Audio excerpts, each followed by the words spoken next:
I know what you're all thinking. Last video I said that we would play Hoi 4, but I ran into something called a skill issue, and I'm gonna have to try that again. So we are back in Crusader Kings 3 and we are playing a Viking. And the last time I was recording we had about 400 subscribers, and right now we are close to 900. So hello to all the new people, all the new subscribers, thank you very much. But I am going to save all my thank yous for that 4-figure mark that I think we will achieve very soon. But today we have a good character, and as you can see we even made a kingdom title. So let's just get into it. There are many legendary Vikings in CK3, for example Hastin, Harald Fairhair, or Björn Ironside and his brothers, the sons of Ragnar Lothbrok. But today we are starting a little bit humbler. We are down here in Holland as this man right here, Count Rolf of the House of Acra, and our uncle is our liege and the Duke of Holland. Now historically this family went down on a raid down the Rhine River and they raided a bunch of cities, but they made a deal with the King of Lotharingia and they got a whole bunch of land down here on the coast. And to make that deal happen, our uncle converted to Christianity, but as you can tell we are still following the old gods, the Viking gods, and our character is looking pretty juicy here. He is brave, zealous, sadistic, and a skilled tactician, and of course organizer. Now organizer is one of my favorite martial traits as it makes you very fast. But today we are gonna try and usurp our uncle's title and become the independent king of Phrygia, and of course we are zealous, so we are gonna keep the old gods. And we are gonna try and become a menace to Christian Europe by raiding everything we can. And starting off, the first thing we are gonna do is modify our vassal contract. And no, we are not picking religious rights, we are gonna pick the council rights, because we do actually want him to come after us to revoke our title so we can depose of him. And I am actually already on his council, but we want to be his spy master instead of his chancellor, and we are immediately gonna start a murder scheme against him. And then we should also get a wife, or at least an alliance, and there aren't many good options here, so I am gonna just pick this man right here, the son of Ragnar Lothbrok. And this is actually quite funny, as I'm pretty sure that this family actually was exiled from the Danish lands by Ragnar, so we are allying with him and we are gonna try and get Holland from our uncle. And I will also marry away our courtiers now. I also noticed that we actually have this fecund woman in our court. We are gonna take her as a concubine, as our betrothed will be only about 7 years old, so we can immediately get some heirs and hopefully they do get that fecund. Now I am going to raise up our men and go and raid the shores of England. And with that alliance we've also gotten some security, and we are raiding Canterbury as it always has a lot of gold, and with that we are actually full, so let us return and get some more men at arms. Now we have gained the nickname the Brute, and that is probably because we have 24 martial, and yeah, well, we are now called the Brute. So our uncle is coming after us and he does not have an heir, so if we do win against him we will get his title as he will be disposed. And yeah, we will call in our ally, and we've also increased our men at arms just a little bit, so there is a chance we would actually win on our own. And our allies have jumped in immediately and we are gonna help them out, but it seems they were doing just fine on their own. And now all we have to do is siege down his land and we will become the new Jarl of Holland. Now clearly our uncle knows something we don't, as he is sieging down the land of our ally instead of our county. So the AI isn't too smart in this game, but that is fine. It seems I accidentally just declined a call to war from my ally, So we are now disgraced, which isn't great, but we should be fine. And more importantly, we do have to win against our liege here, so we do become the duke. And we have gotten a son. Sadly, he did not inherit the Fecundrate, but yeah, Haraldr is a pretty good name, so we will keep that.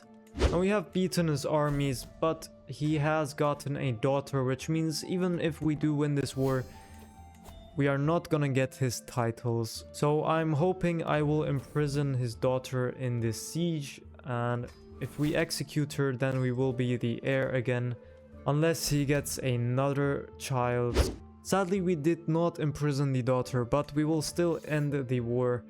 And now our new liege is a 3-year-old, and we will try and become her spy master, and maybe we can murder her and her father again. Now it seems I've actually forgotten to determine a personal deity, and we are gonna be a devotee of Ulr, and that will give us +3 martial, and I guess it is better to be late than never to have that extra martial, but yeah, we'll see what happens from here. Now, being sadistic and a Viking, we actually get piety from executing people, so we're gonna execute her, and of course we do lose stress, which is very nice. Now we only have 48% in our murder scheme, but we are still gonna try for it, and there we go, she has died, and we should now be the Duke of Holland. And yeah, we have now 4 out of 4 holdings, and our army has grown by quite a lot.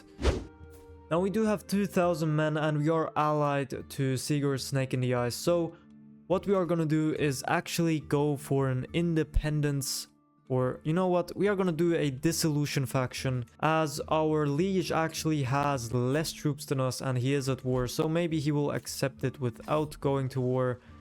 And yeah, let's just increase our men-at-arms just a little bit and become a independent Viking Jarl. Now our king is actually being attacked by West Francia and another lord, so we are just gonna push our demands and see if he accepts them. No, he does not. We are at war. We are gonna call in our ally, even though he is also at war. But we should be able to beat this guy on our own anyways. And we will just start off by sieging the counties next to us. Seems he has come to siege us, and we are gonna just go into battle, and they are no challenge for us. And we'll go back to sieging. Now we do actually have to siege down his capital, so we will take a little detour through France and see if this ends the war.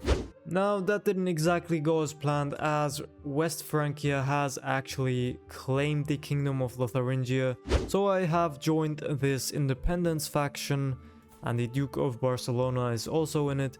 So I guess in the meantime we will focus on raiding and strengthening our army.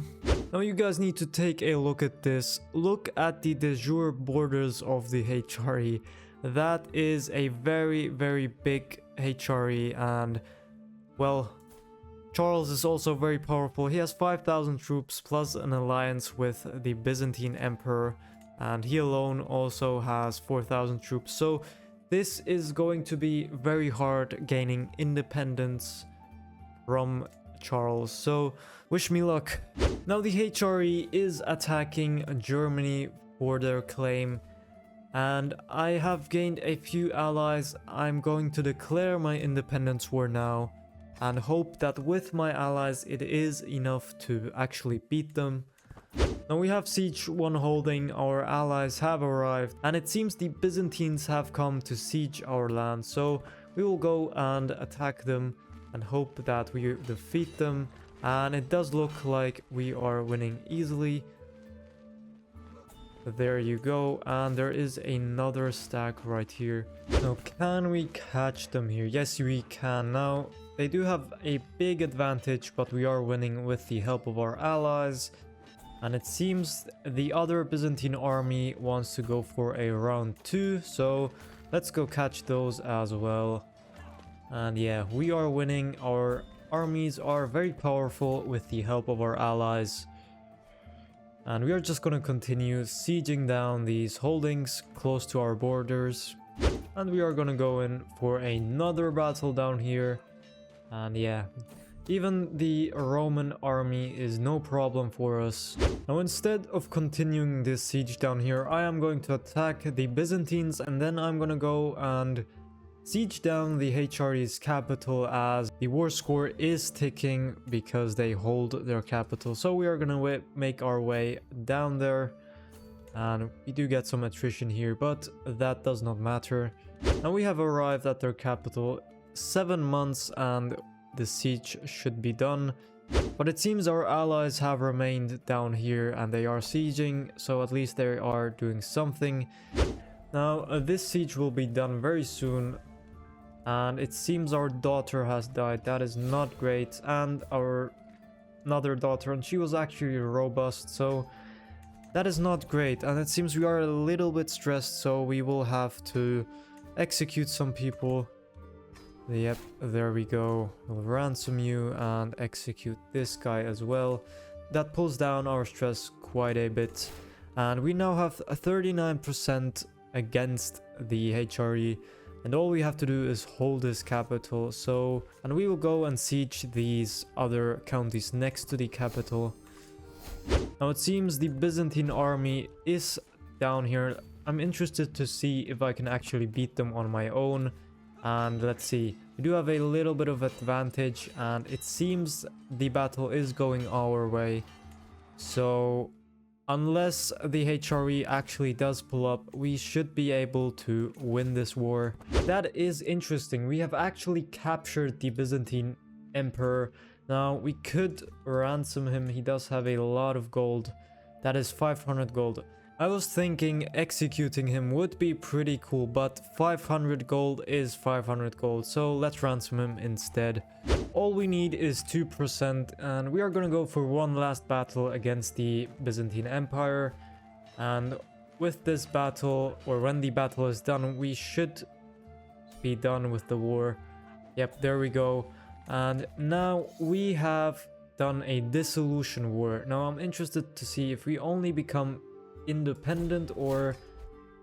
Yep, I have just created absolute chaos.